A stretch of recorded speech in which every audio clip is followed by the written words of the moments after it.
Welcome to the grand final rounds of NUDC 2018. In open government, we have the team from Universitas Sriwijaya.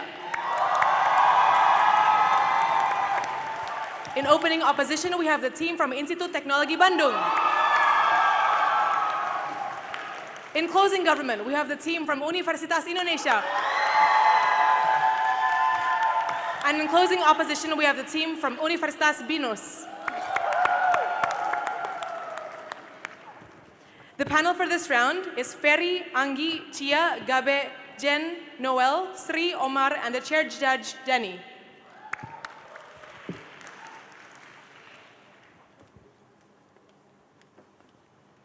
Debating under the motion, as Indonesian liberals, this House would stop all campaigns against abstention. Without further ado, I call the Prime Minister to begin the debate. Hear, hear.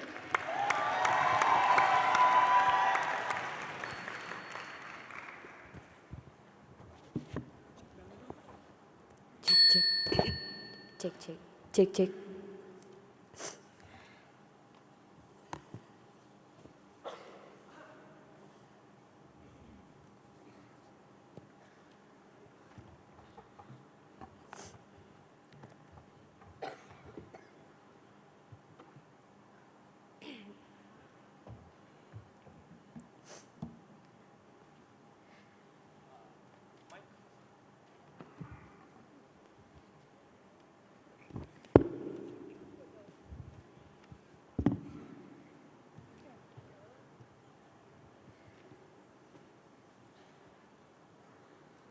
The old method of Indonesian liberals is they said that whatever, even if when the political candidate is very bad, you still have to have the choice because it is a democracy to begin with. You have to participate because it is your obligations inside of democratic country.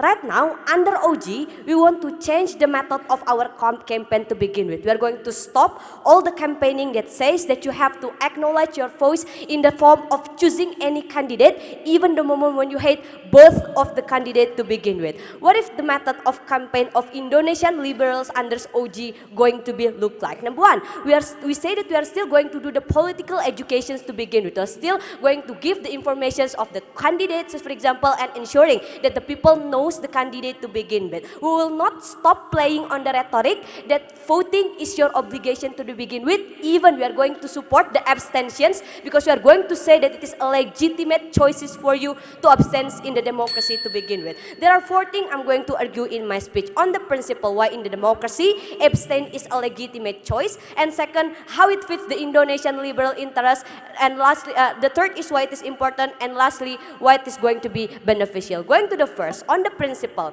why in democracy abstention is a legitimate choice and it is also a part of participations of democracy. What you need to understand is that the principle of democracy is the process of acknowledging people's choice and people's voice regardless of what is their choice to begin with, right? Therefore, we cannot force people in democracy. Therefore, in the term of voting, we're always having the fair campaign to begin with, and we should not force people to begin with. We say that the moment when people abstain is that they are not irrational or they are ignorance to begin with. But we say that part of the reason why people abstain is first is because they believe that there is no any policy coming from candidate cannot benefit themselves. On second, they believe that this political candidate at the end of the day unable to bring their voice inside of parliament and manifest it into a policy that is going to benefit them to begin with. Therefore, we characterize to you that abstention is not an irrational choice, but it is a rational choice coming from your needs to begin with, that we have to support it, right? Why it is harmful at the end of the day? The moment when we still forcing people to vote inside of a democracy to begin with, we say this is exactly going to be bad because at the end of the day, the society is going to be randomly choose because they are trapped under that voting is the obligation to begin with. We say this is something that is bad to begin with, right? Because at the end of the day, the leader that is going to be chosen is also going to be not favorable under opposition side of the house, right? The comparative is this. At least under our side of the house, the moment when you are abstain and the candidate and the political candidate leader that is winning is also not within your favor, we say that first, morally, you are not going to have a burden to begin with because you are not complicit in making this particular candidate candidate winning to begin with, but second, you are going to have a legitimate reason for you to criticize the government to begin with. Look, currently we have a rising people like Panji Pragiwaksono, as for example, the Indonesian liberal figures that is also trying to criticize government, but their voice is seem to be blunder and irrational because they are seen as someone that is changing the stance to begin with, right? On how, as for example, in the past, as for example, Panji trying to support Anies, but at the end of the day, they're also going to advocate to free speech in the case of Ahok to begin with. Therefore, people will less likely to hear the voices to begin with. Under the side of the house, you are going to have a legitimate reasons to criticize the government because you, at the end of the day, do not complicit in choosing the government to begin with. But going to the second things, right? The foremost important question: how it fits the Indonesian liberal interest to begin with. We say that the Indonesian liberal interest is they want more liberations of Indonesia, right? On how that currently Indonesian is very conservative to begin with, to the extent of harming the liberal value, like the interfaith marriage, as for example, that the leader that's supposed to be coming from Muslims, as for example, or other liberal issue that is unable to be solved, that is becoming the interest of liberal interest to begin with.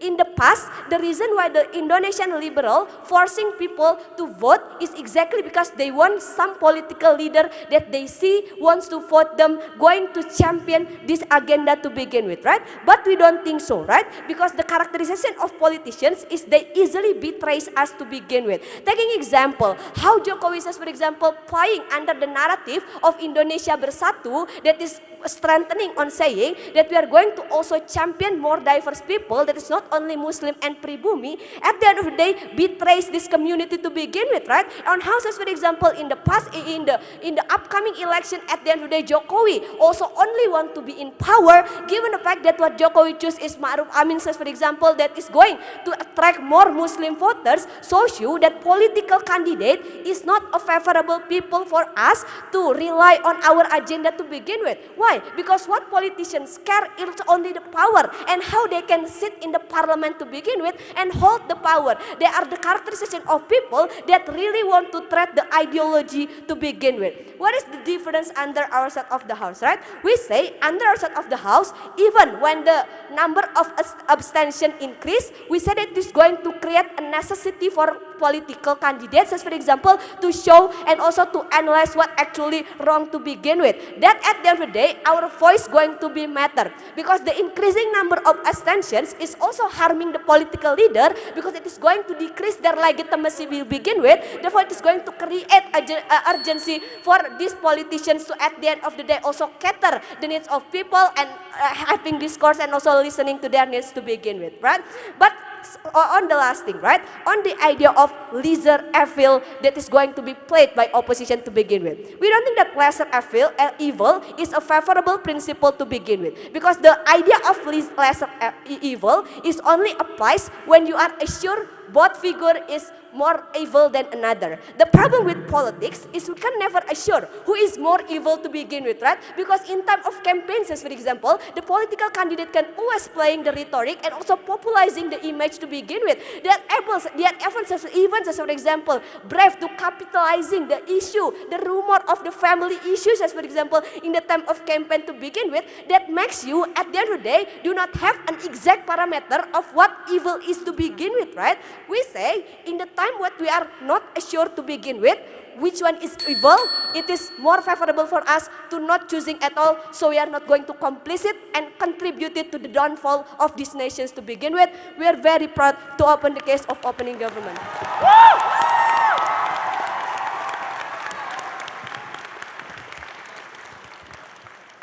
I thank the Prime Minister for that speech and invite Leader of Opposition to begin the case of opposition. Hear, hear.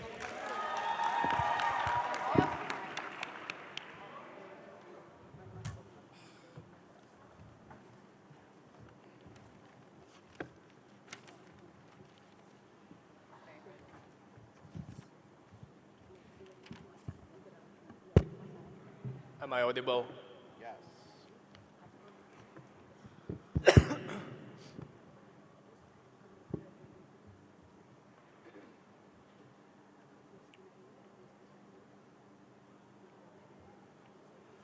opening opposition stance is as follows. In the current political climate with Jokowi and Maruf Amin versus Prabowo and Sandiaga Uno and other cases of lesser evilism versus greater evil, what we must do as a liberal movement is to continue our campaign against abstention. You must vote because your vote matters to prevent the rise of a greater evil that will end up creating even greater harm. We think that lesser evilism is the best choice. We do not want another Trump. All right, 2 quick rebuttals. Firstly, on that idea that abstention is a choice. Yes, we agree it is a choice, but choice is never an absolute, ladies and gentlemen. Why? We would argue that choice can always be limited when it comes to harm, ladies and gentlemen. And this is a principle that even Indonesian liberals agree with. We agree with having an age limit for voting, for example, and this show how choice is not an absolute when it comes at the risk of harm. But secondly, note that unlike what they say, we would say that criticism towards the liberal politicians still can happen even under our side.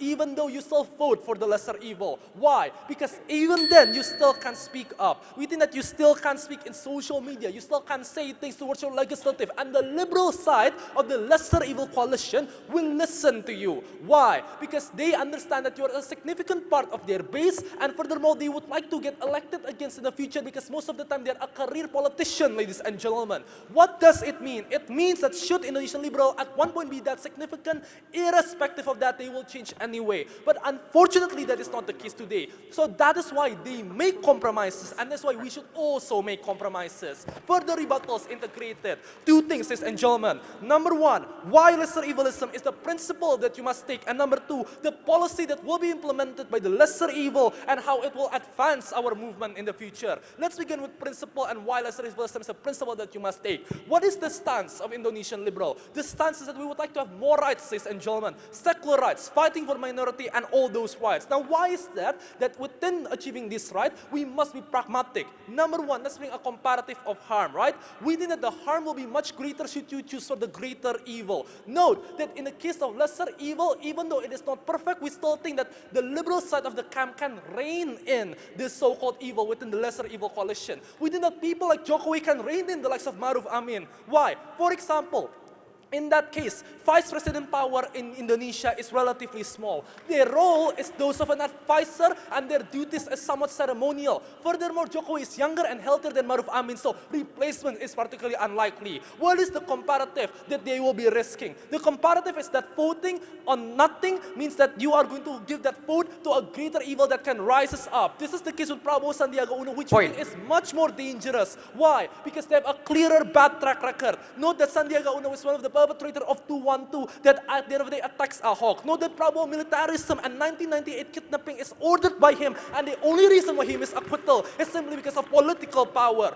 Why is harm prevention the most important thing and the principle that you must take? Because the question is on who are you representing as the liberal movement, ladies and gentlemen. You are representing people who are the most vulnerable. You are representing minority that is going to be discriminated. You are representing on the rights that have been taken all the time. And the moment you choose not to vote, you have split the vote of your camp that result with a potential win for the greater evil. It means that your people will suffer even further, and they've been suffering so much. We think that the least that we can do is prevent greater suffering for these people. Why is this then even more important? Because the comparative is as follows. Note that in the event that the greater evil rises to power, your future fight will be harder as well. Why? Because once they rise to power, they can do the things like changing the constitution, policy, and rigging the parliament, ladies and gentlemen, making it harder for you to even fight in the future. What it means that their rigging means that not only you will lose today, you will lose in the future, ladies and gentlemen. But secondly, within this argument, we would argue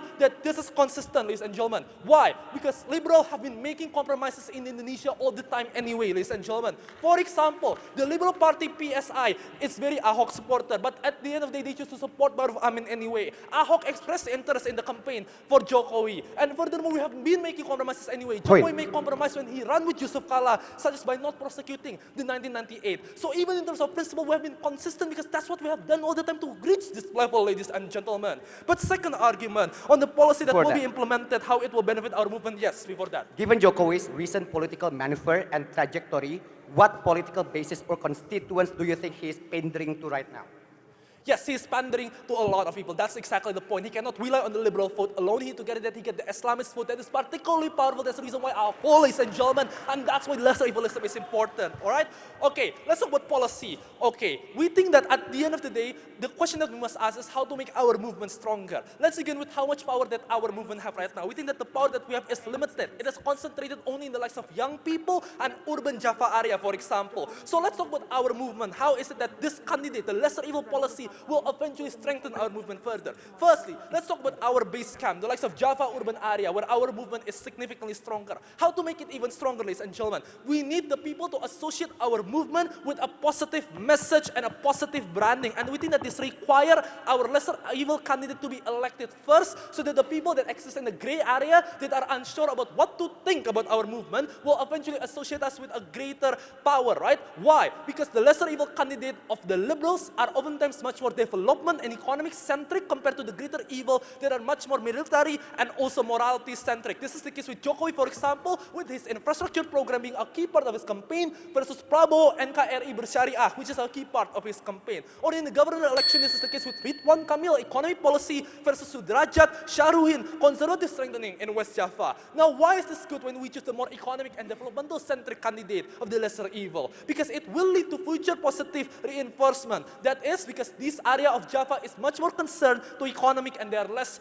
Puritan. So we strengthen our base at that point. But secondly, on the non-Java area, in areas in which we are less powerful, we think that despite this area having a bigger cultural affiliation, at the end of the day, the reasons to why that's the case is because they lack other narrative. We think that offering an economic development means that there will be a new narrative coming towards them. What is that? Number one, through our infrastructure, when we build communication tower, when we build internet, there is a counter viewpoint that can finally penetrate this area, ladies and gentlemen. But secondly, not only are we bringing this new narrative to the table, we think that economy on its own is a good narrative. Why? Because in this area, inequality is a very big issue, and we think that helping and solving it at the end of the day will be an impact and a benefit that is directly seen by these people. What does it mean? It means that they will see that this liberalism brings benefit, and it brings a direct benefit compared to the less relevant militarism. At that point, we get a better association that will continue to the future. That's how we sustain our movement. We proudly oppose.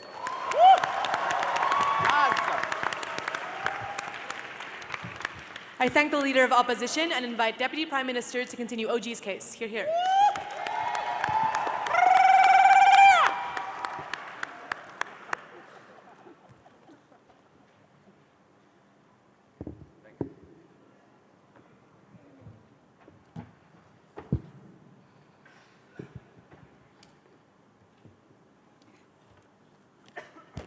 Tes. Am I audible? Okay.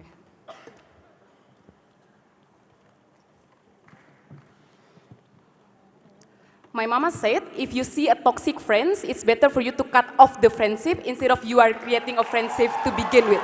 Because that's exactly what this motion is. Ladies and gentlemen, the whole argument of the PM is contingent upon it's better for us to choosing the lesser evil to begin with. If we are going to say that lesser evil is much worse, we are going to take this debate.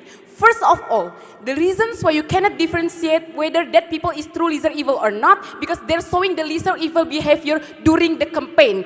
That exactly are going to say to begin with. That's exactly being a strategy in politics. They're going to see toward the people that they have that they are lesser evil than their opponent. That's why people are going to consider they are better. These people are going to choose them. That's exactly what's happened in the United States of America. Trump showing that they're lesser evil than Hillary Clinton. That's over opening the opening toward the immigrants, toward all people. That's why people are choosing the Trump over Hillary Clinton. But let's see in the status quo, the lesser evil becoming the incumbent government. They are creating a policy that making up children separation. They are creating a policy that immigrations. They're creating the wall. They're creating a bishop, the all migrants. That's exactly the things that we are going to prevent. At least we are cut off all the toxic from the lesser evil. We are not giving them the seat. Enough is enough. We oppose things that going to that side of the house. That very first place. That's why the reasons why lesser evil cannot be justified. The only thing of the opposition could defend this is said to us why lesser evil could not making any policy that is more evil when they have power. Because exactly when they have power, they get to abuse all the things that going to happen because the power in their own self. Even if they're going to say because that people are going to to maintain their own image. The fact that they're having lots of the political people are going to choose them, and also the majority agree with them is going even more worse. It's better for us to prevent it. Second rebuttal, things that going to say to you that basically the government side of the house, the opposition side of the house said to us that it is better for us to prevent the more evil itself. We don't think that's going to prevent the more itself because that's not going to make the general election being better. Madam. We bring you the fact in the empty box in the Sulawesi itself. It is better for us to not choosing at all because that is exactly the idea of people to begin with. Because that's exactly a concept of a people to begin with. Why that's okay? In a worst scenario, we didn't get any politician as a candidate. Why that's okay? Because at the end, we're going to open the discourse. There's also realized toward the government, there is something wrong with this candidate. There is something wrong with this policy that we need to fix. At least there is a discourse and at least there is something that come up as a review by that politicians or by the demand of the society are going to be acknowledged even more because society are choosing for not choosing instead of choosing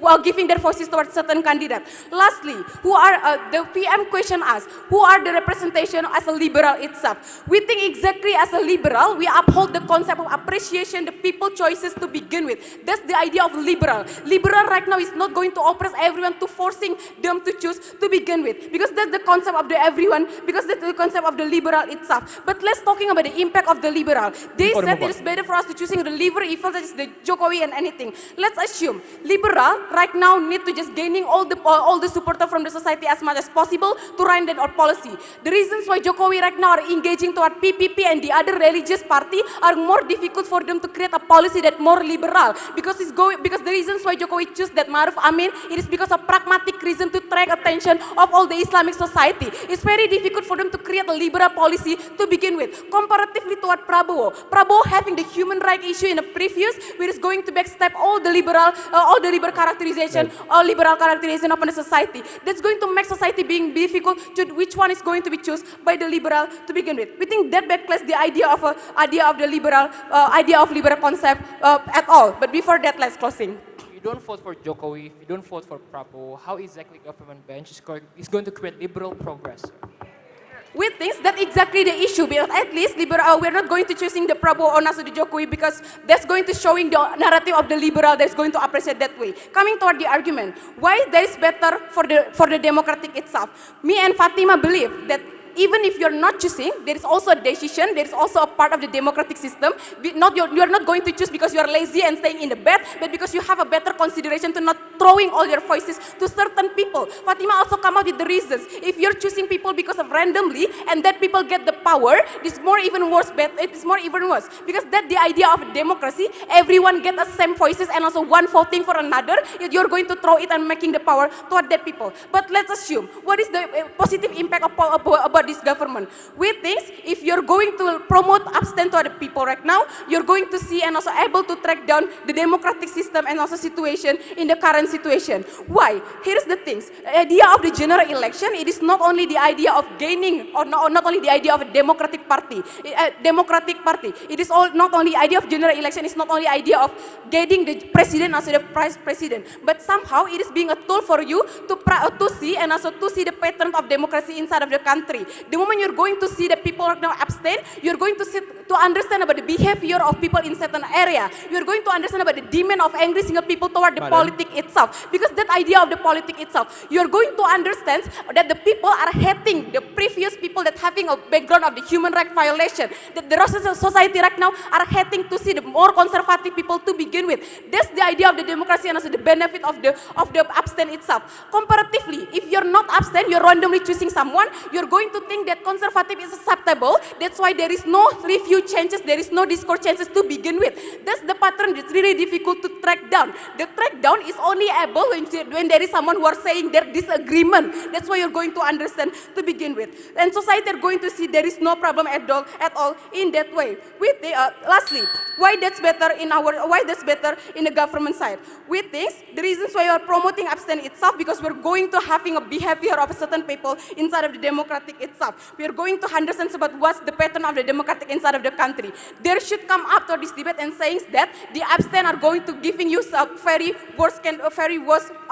harmful toward this thing. Because even we take their worst scenario, that even if we don't get any at all, when any politician at all, and even if we need to do the general election, at least we understand understand about what is the demand of a people, at least it is better for the general election. Second things, they need to define how to gain more voices from the liberal society. Because in the status quo, the liberal people are being trusted by the society, some society trust because they are acknowledged as a smart people to begin with. The moment you're going to oppress them, there is narrative of the minor society saying liberal people as an oppression people are going to be justified because they're forcing you to choose instead of appreciating your way. Even if they come to the liberal idea, we don't think it could go that way because in all party in a current situation are standing in a less evil, and lesser evil cannot be detected, and you need to cut the toxic as a people, speaking on behalf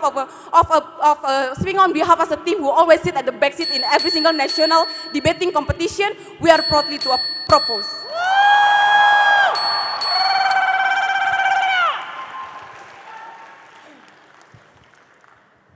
I remind the audience to not make too much noise if you agree or disagree with certain points. Maybe keep your claps to a minimum.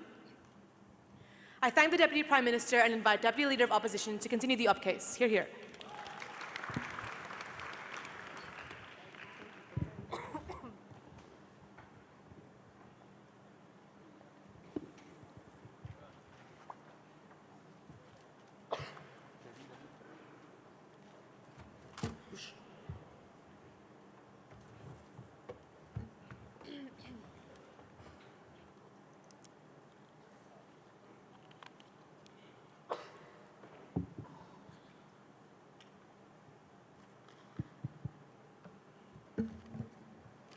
Am I audible? Yes. Yeah, cool.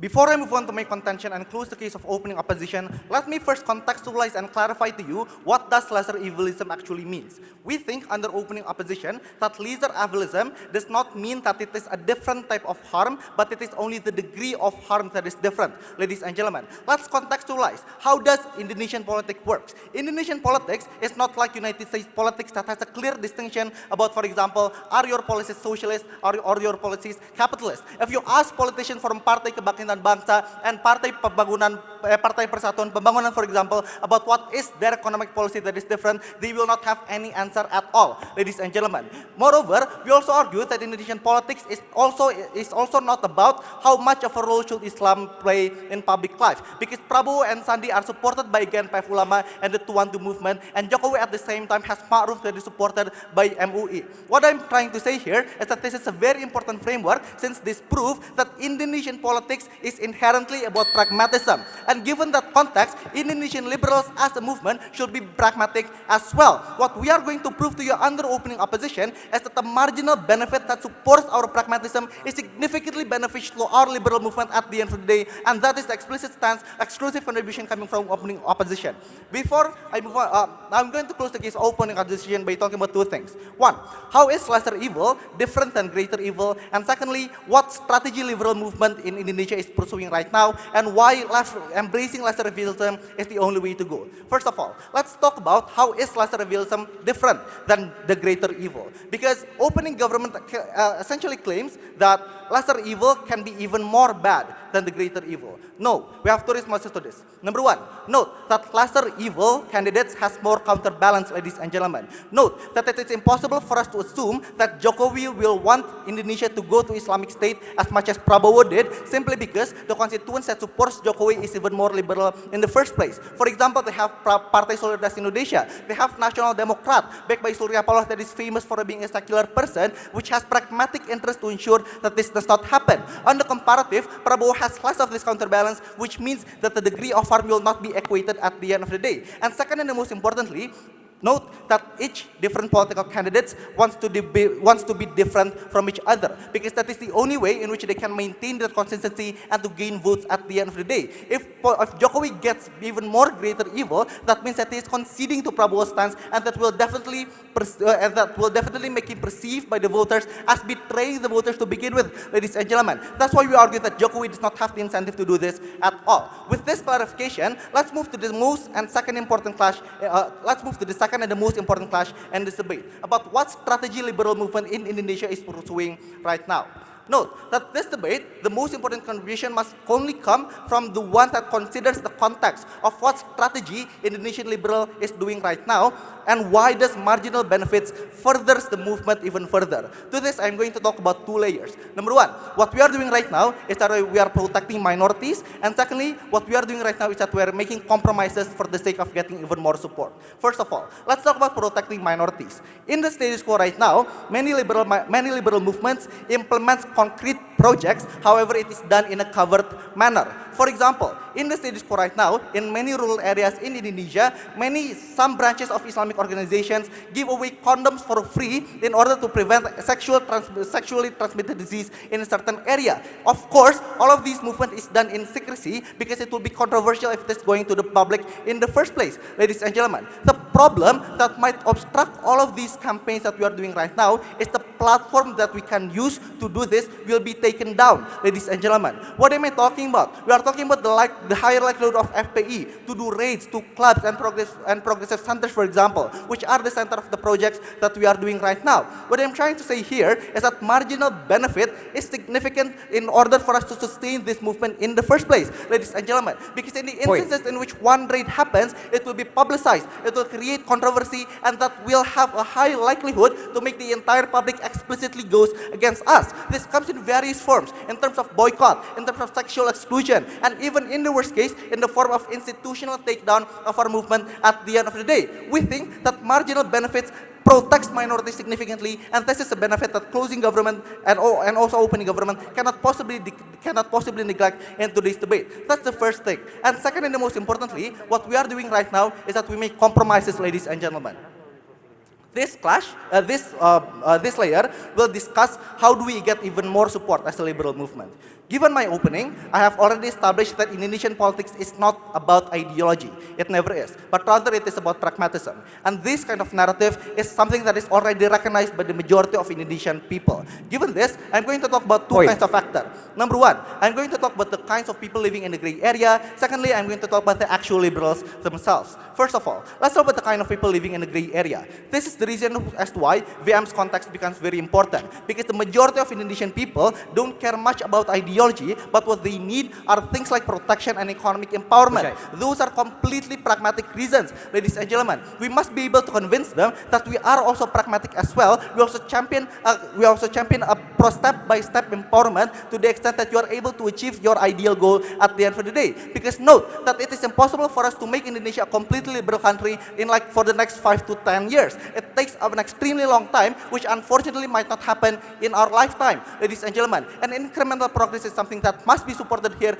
and we think that under their side, these people will not have any incentive to support us whatsoever, ladies and gentlemen. That's the first people. And second people I'm going to talk about are the actual liberals. Who are we talking about? We are talking about organizations like Arus Pelangi, for example, that currently tries to lobby the DPR for the government to not discriminate things like homosexuality and so on and so forth. Note that these kinds of organizations does not support any political candidate at all. What these kinds of movements need are only pure platform to advance their ideas, and these kinds of ideas is independent of any political parties, ladies and gentlemen. All of these things will feel betrayed in the instances in which we explicitly state to them that we must not provide them any platform whatsoever by not supporting the lesser evil candidate at the end of the day. We think that this will lead to a significant harm, because at the end of the day, the liberal movement will be fractured, because under one side, we have a liberal movement that does not support lesser evilism, but on the other hand, we have a branch of liberal movement that tries to implement as many concrete projects as possible, but it only needs a platform for you to do so. We think that coherence of identity and coherence of platform and coherence of projects that we do is something that is most important. What is the conclusion of this debate? Note that Indonesian politics is inherently pragmatic, and they must show that why does not embracing lesser evilism will further enhance this pragmatism. We close the case of opening opposition.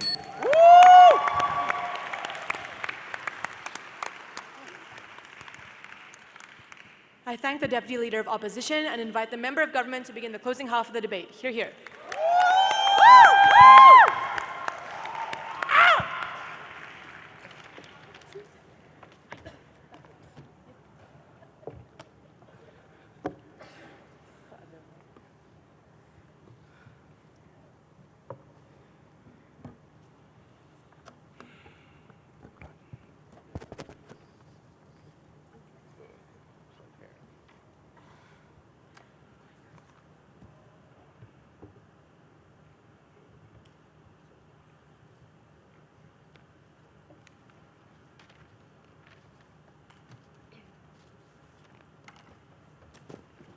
Tes.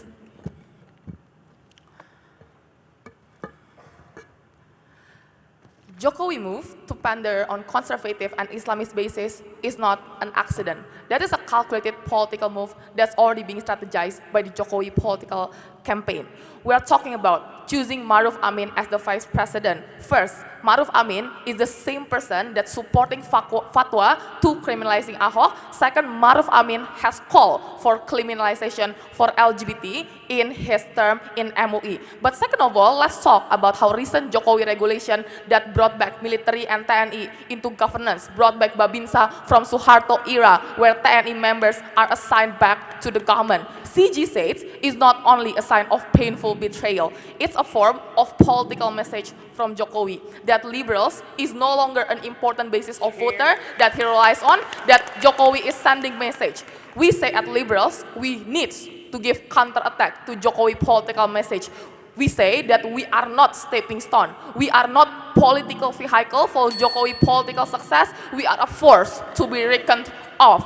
We say that when Jokowi told us that politics is about numbers, we say to you that liberals is a force that you need to be taken care of and not merely as a basis that you can take just because you campaign and you massively say that you are liberal. Our response as liberal needs to emphasize that we are not a toothless tiger, and voting is going to be a sign of complacency, and we want to not participate in Jokowi's success. But also, this debate needs to talk about what liberals need to stand for and what is our value. Why? Because most likely and realistically, Jokowi will win, regardless of whether or not liberal will vote anyway. What are the momentums? First of all, Gerakan Nasional Pengawal Fatwa pull out from Prabowo supporter, saying that they are no longer supporting Prabowo that he replaced until he replaced Sandi. We are talking about Habib Rizik right now is supporting Jokowi.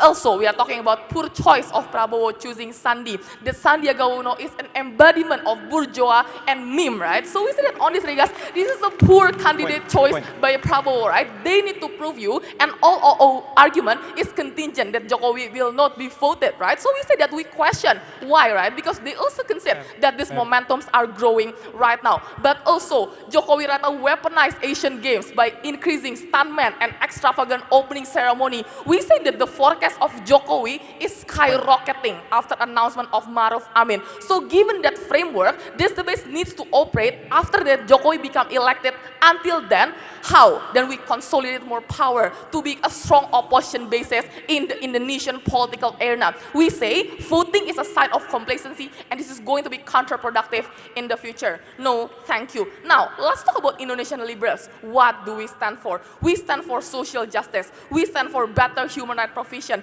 Economically, we want more redistributive policy. Now let's talk about human rights, because they fear so much that Prabowo will not be able to cater for human rights. But is Jokowi delivering his promises? No. First of all, Jokowi hired Wiranto in the worst position possible, which is Kementerian Hukum and HAM. So we said that there is no promises that actually being delivered by Jokowi also, right? But also the promise of Jokowi of truth and reconciliation in 1998 riot in Trisakti and Chinese people that's also being slaughtered. We say those are conveniently being ignored by Jokowi. The failure for fulfilling campaign promise in and on itself is already an enough reason to not vote on him again. Jokowi is not entitled of vote because of the campaign and PR stunt that he delivered. Jokowi should be voted because of the track record and precedence. And until right now, there's no track records that's good for Indonesian liberals. Human rights, no. LGBT rights, no. What are the basis that we need to vote on him, right? But also, let's talk about duty. Should Indonesian liberals be responsible for Jokowi re-election? We say no, because it's not the voters' duty to participate, it's the politicians' duty to represent and persuade the voters to vote them. Voting is right, representation is responsibility, ladies and gentlemen. So we say that on that basis, Indonesian liberals does not have any form of responsibility to make Jokowi being re-elected again, right? But now, let's talk about my substantive and exclusive contribution from closing government, because opening government only talks you you about how it's okay, how about it's a right for people not to vote. I'm talking to you about what kind of message that Indonesian liberals want to send. It's a consistency of value. What Jokowi did to us is making Indonesian liberals as a means to an end. Because in the first and a start of the initiation of Jokowi career, they really pander to us, ladies and gentlemen. They visit Kamisan in Trisakti University. That's a really legendary momentum into why we vote him to begin with. But right now there is no longer effort and conscious effort from from Jokowi to also catering to our interests, right? We say that we need a political statement that's consolidated among liberals, because the moment that we are no longer campaigning of abstention, there's going to be division in the internal liberals about how liberals is not going to be a consolidated power in the future if we want to criticize and scrutiny the political policy making that's being created by Jokowi in the future, right? But also we say that voting is a symbol of complacency, that we are still okay. Jokowi is still bearable. He is still able to do his job properly. We say no, right? Because Jokowi has failed Indonesian liberals, and by that reason only, or they grant us the reason into why we need not to vote him. But also, no thank you. In the future, Jokowi political move will be considered as a legitimate and a successful tactic that new political party, new caderization will use and imitate this tactic and use liberals as vehicle, as stepping stone to penetrate the political realm in Indonesia, saying that liberals are really easy to be persuaded by false promises and marketing stunt by PR team, right? We say this is bad because as liberal, we want a political representation that's sustainable, that does not use us as a means to an end, that have a continuity in delivering his promises, right? But let's talk about political party, right? Because all talk about how right now PSI, which is liberal, right now it needs to support Jokowi, right? But also let me remind you that PSI is not a liberal. Worse, they are ally of Jokowi because they are Ahok ally in reclamation of Jakarta Bay, ladies and gentlemen. What does that mean? That means to you that it's naive to assume that Jokowi is always a perfect candidate. All Jokowi allies are always perfect. We say that that's a sign of utopia by the opening opposition, right? But lastly, we say that right now we are going to be a stronger opposition basis. We say to become a stronger opposition basis, we need to go for full-fledged, right? Because the moment that we vote, that shows you that at some degree we are still okay with the some degree of action that Jokowi did. We say that in the future we will need to be able to consolidate stronger movement, that if Jokowi really become elected, we need to anticipate his worst policy. I'm very proud to talk in the grand final.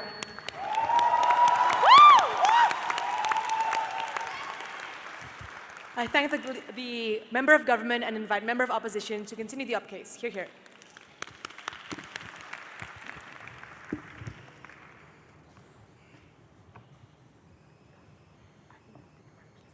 Check.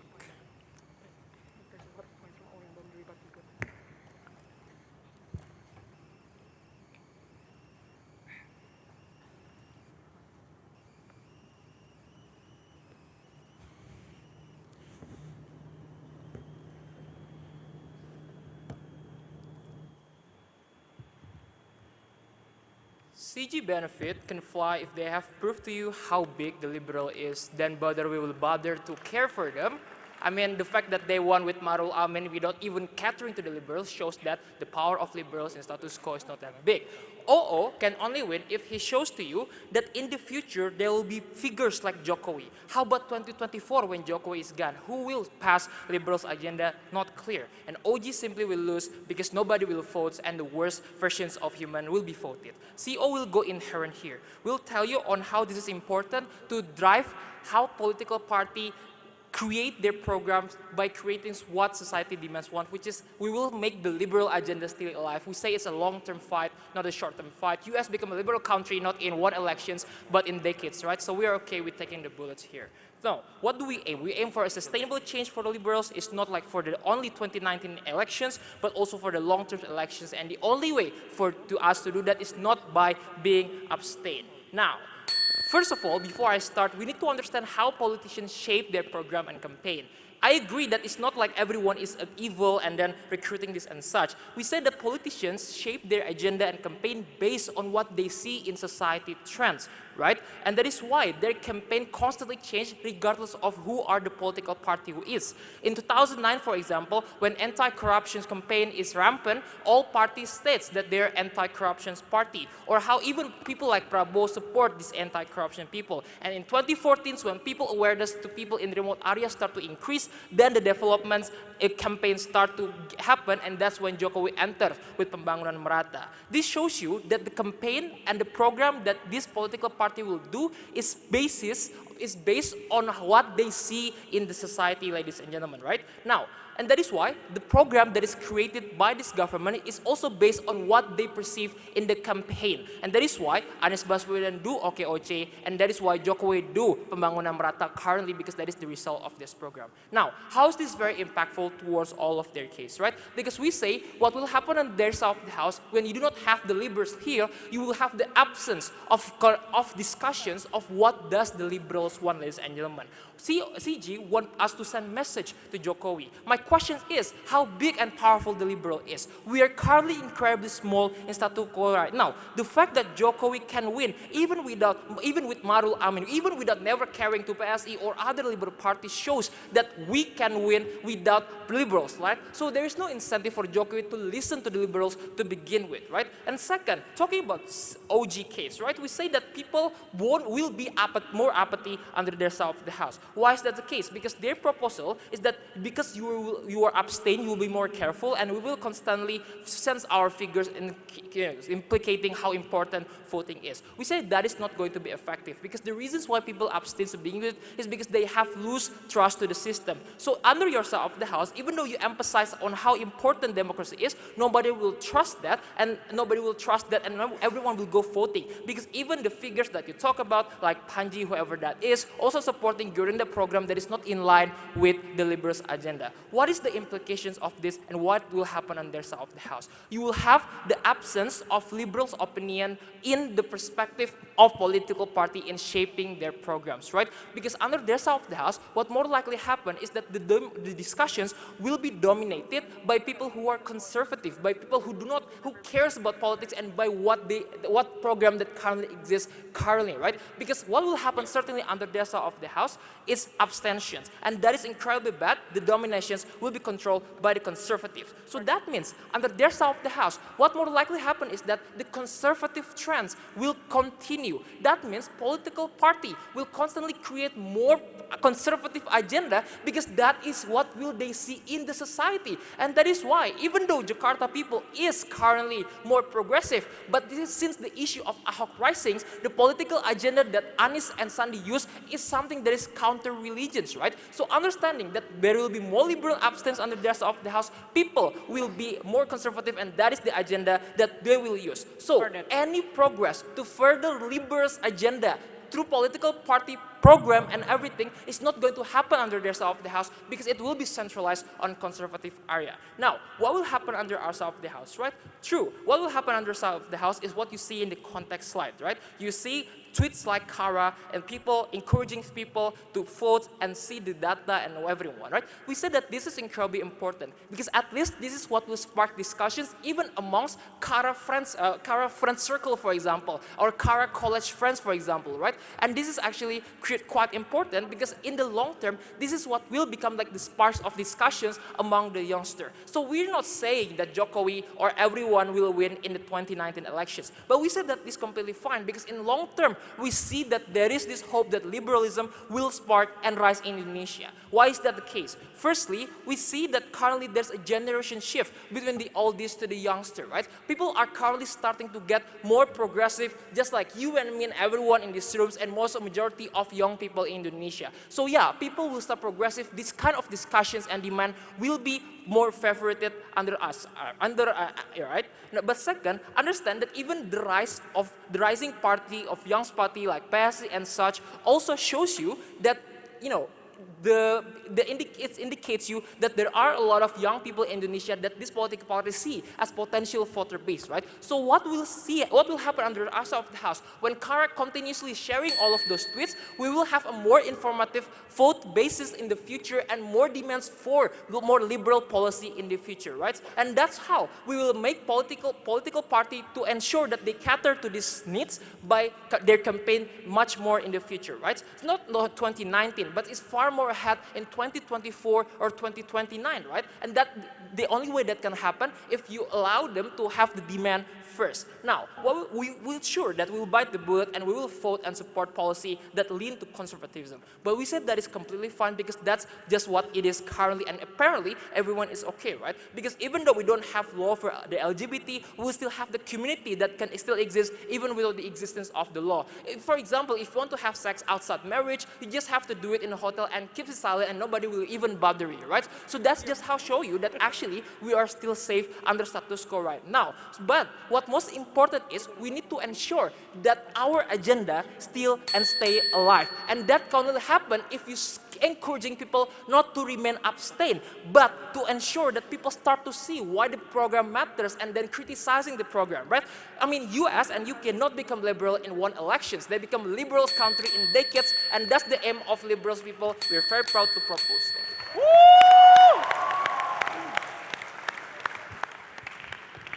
I thank the member of opposition and invite the government whip to end the gov case.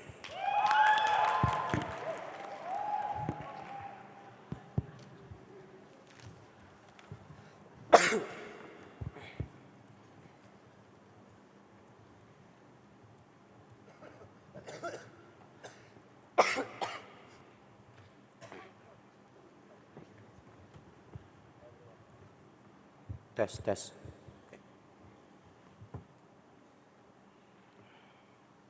I'm going to talk about two things in my speech. Firstly, I'm going to engage with the entire characterization and premise from opposition bench about Jokowi will be able to pass liberal agenda.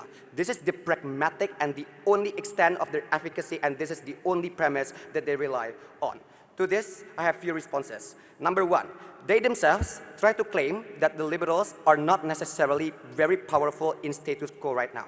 This means that most probably their only extent of efficacy relies on Jokowi's altruistic motive and being able to individually navigate among the entire conservative constituents and also supporters that he has right now. It means, one, it's pretty uncertain to happen, but secondly, it has been proven not to be the case. I'm talking about reconsolidation of government power through Babinsa, like what Jessica told you. I'm talking about pandering to extreme far-right religious individuals that happens right now. I'm talking about the failure to fulfill the promise to intensify and finish the investigation of the previous human rights abuse allegations in the past. I'm also talking about media crackdown and activist crackdown to area like Papua when people try to find out the truth about the alleged oppression to individuals there.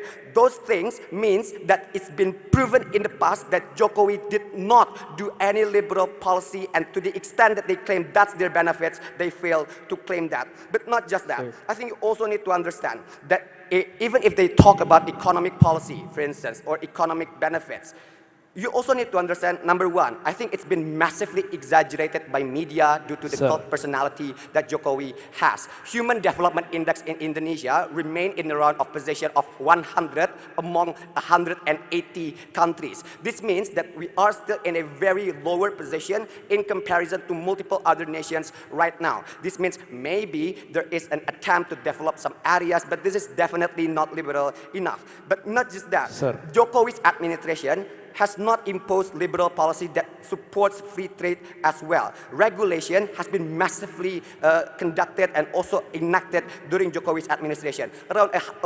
11,000 regulations has been enacted, and almost on a daily basis there's a continuous trade in economic policy that creates uncertainty on that regard. But thirdly, I think you also need to understand, the liberals we are talking about most likely are the one where they are socially liberal one. But the current Jokowi's trajectory and political maneuvers sit down, most likely will embolden this conservatism. Why do I think this point is important and how does this happen? I think you need to understand at the point when the liberals are essentially saying, I'm okay with choosing the leaders who are bare minimum or fake ally of the liberals as opposed to the blatant enemy. I think that's the moment when the liberals essentially are saying that we're not going to fight back. I think there are 3 reasons why this point is important.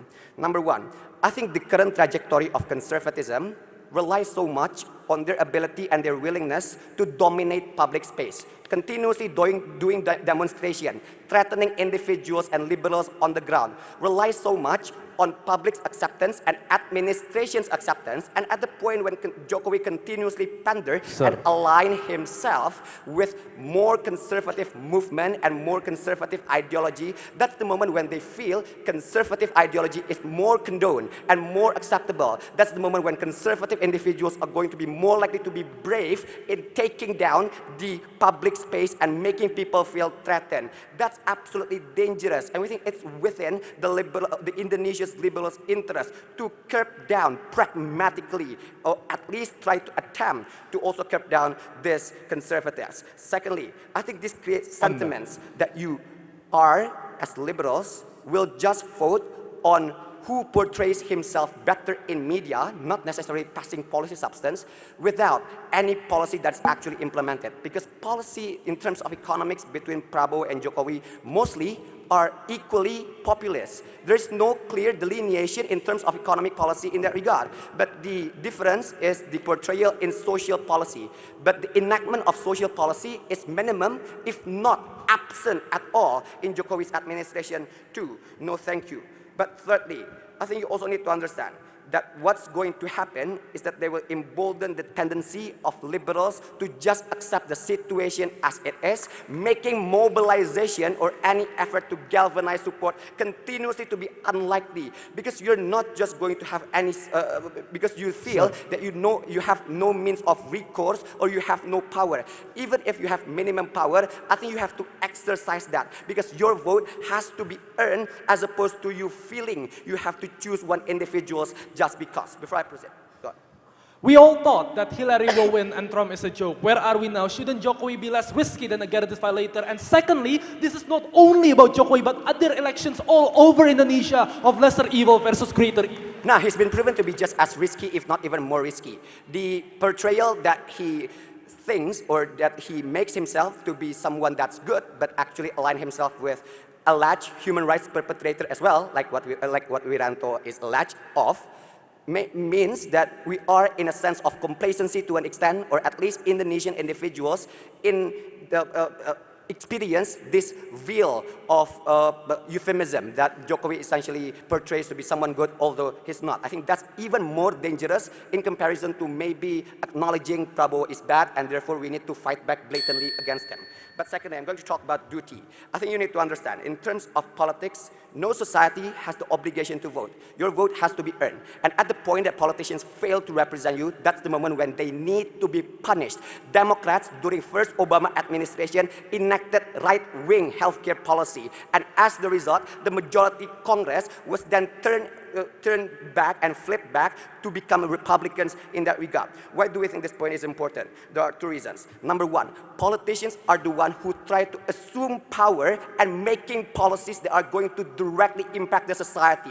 The power structure and the power hierarchy benefits the politicians in that regard. And at the point when society needs to choose to be of someone worthy enough of representing them, I don't think society should be forced to an extent, or should say that I need not to choose someone based on my preference or someone that's not necessarily representing the policy substance that I want. But not just that, I think you also need to fight back, and individuals must not be treated as a means to an end in terms of political career of politicians. The conclusions of this debate are twofold. Number 1, what they're going to do is they're going to embolden conservatism even further, making them even more brave to dominate public space, threatening another individuals. But there's a duty for liberals right now in order to fight back against the oppression that Jokowi administration is doing. For that reason, we propose.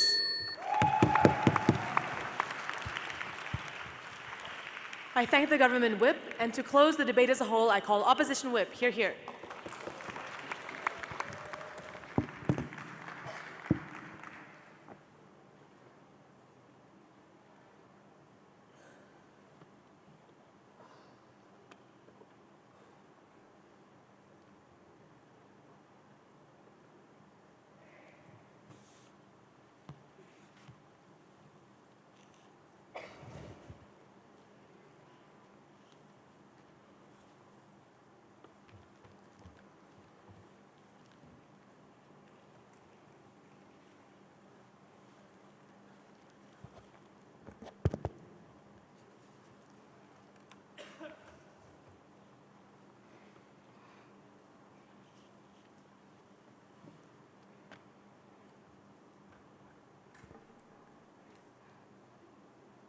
Judges, please note that all team in government side, no one of them has proof why betterment will happen under their side of the house. Because things like principle of complacency, principle of representation might sound good, but we're talking about election. We're talking about tangible benefit and how it can protect us as liberals in the long run. We say that these principles are less important than the tangible benefit. But more than that, they never engage to you. Why status quo is so urgent?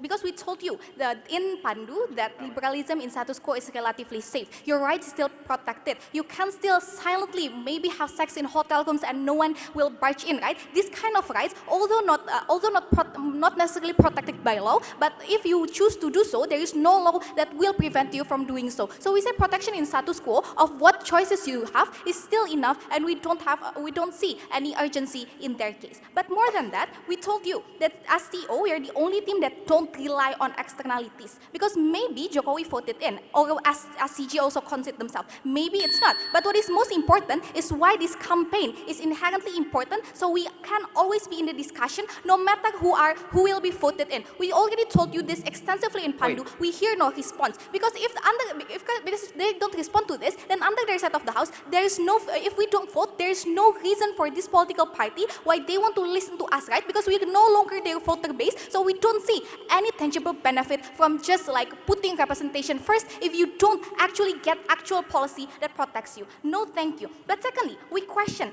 if it's true that they say Jokowi will win anyway and he's that evil, then what is the importance of principle of complacency? What is the tangible benefit you have? Because regardless, if they say that Jokowi is that harmful, he will continue to be harmful under their side of the house, and we will show you why this harm will be amplified even further in my issue. First issue then, no thank you. Why we say the protection, that the political discussion will shift to be more conservative under government team. They say that they want to force Jokowi to represent liberals. Couple questions with this, no thank you. First of all, if it's true that he will win anyway, what incentive does he have to cater to us? Because we say that like if he's like all kind of actors are always self-absorbed, self-interested. This means we don't see why suddenly Jokowi wants to cater to you, right? They never prove to you any likelihood to this, especially when Pandu has already told you that our number is actually not that big to begin with. So if they don't respond to this, we say that their case and their benefit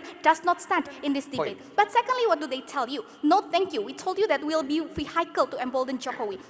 Understand, in the political world, you're always going to be a vehicle to a certain political party, because the way that the political party works, if you want to push your agenda, you will always have to compromise with other parties, so you can like insert your policy inside of the policy that they're gonna pass, right? So you can insert your interest inside of this other political party. That's the only way you as liberal can get protection through compromises. So we say that under their side of the, so we say that this concept of vehicle is not actually important at all in this debate. But even more than that, under your side of the house, if your harm is vehicle, if you don't vote, you're also a vehicle to embolden conservatism, right? Because we will show you that in my next my next explanation. But before that, voting is not the only political tools that we have. Your argument is an argument against political apathy. We say abstention is a form to consolidate more power, to say that we are going to more criticizing your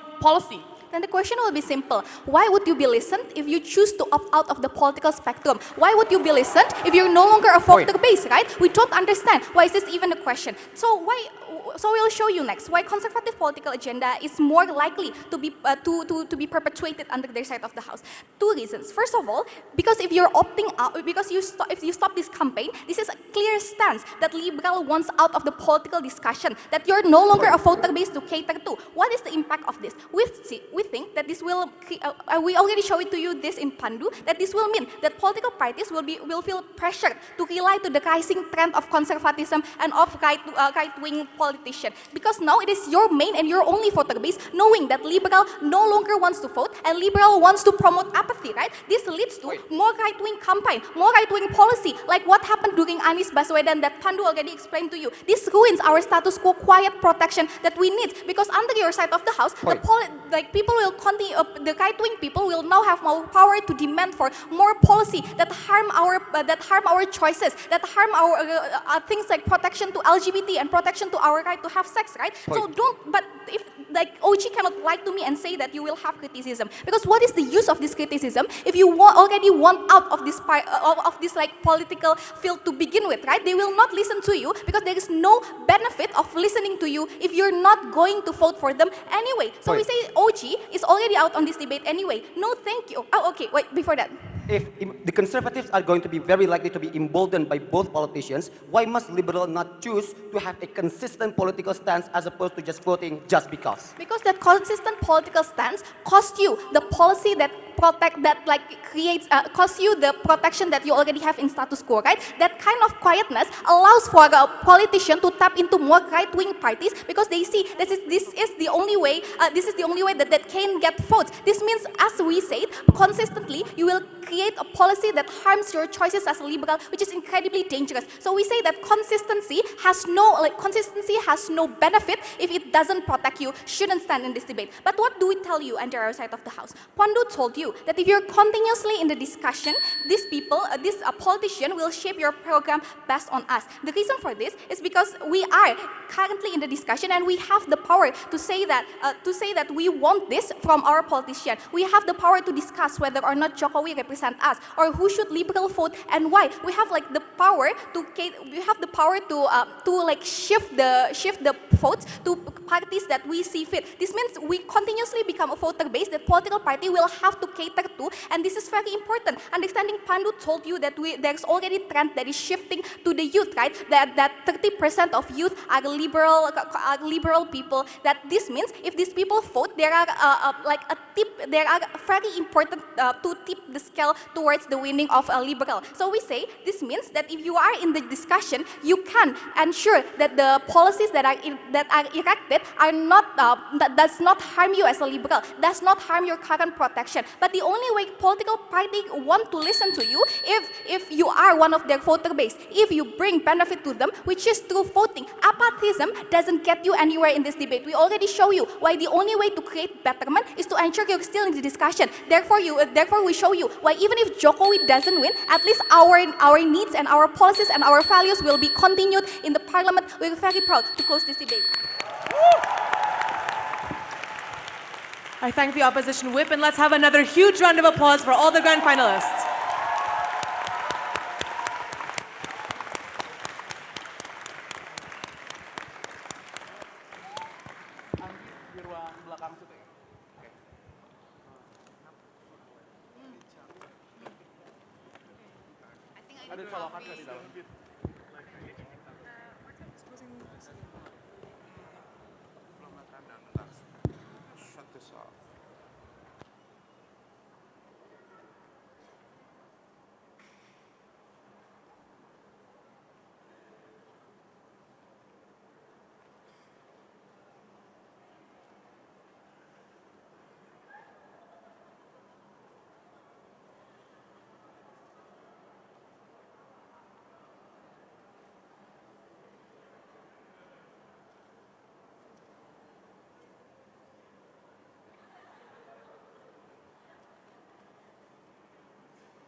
So the dinner and closing ceremony will start at around 6:30.